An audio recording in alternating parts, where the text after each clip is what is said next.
आप अल्लाह की इबादत में जो है वो रोजा रखे हुए हैं उसको राजी करने के लिए।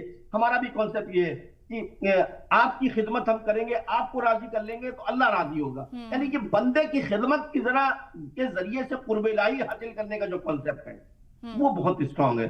तो आज आपके चैनल से हम पूरी हिंदुस्तानी को जी। नहीं, हिंदुस्तान के बाशिंदों को, हिंदुस्तान के नागरिकों को ही नहीं, पूरी दुनिया को संदेश देना चाहते हैं। ये जो जीवन हमको अल्लाह की तरफ से मिला हुआ है, इसको जाया मत कीजिए, इसको नफरत में वेस्ट मत कीजिए, इससे अपने आप को जलाइए मत। इसमें एक ऐसी क्षमा जलाइए जिससे लोगों के अंधेरे दूर हो जाए, जिससे लोगों की तकलीफें दूर हो जाए, जिससे लोग जो है जो कमजोर है वो ताकतवर हो जाए, जिससे लोगों की तकलीफ दूर हो जाए, जिसके लोगों के गम दूर हो जाए, जो जो तकलीफ में है उनके उनके चेहरे पे मुस्कुराहट आ जाए। ये मुस्कुराहट लाना का फन जी।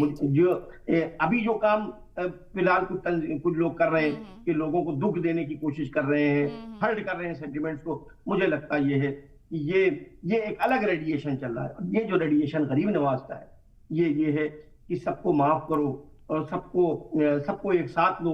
कोई छोटा नहीं, कोई बड़ा नहीं, कोई अदना नहीं, कोई आला नहीं, कोई बादशाह नहीं, कोई फकीर नहीं, उसकी बारगाह में, अल्लाह की बारगाह में सब अल्लाह के बंदे हैं।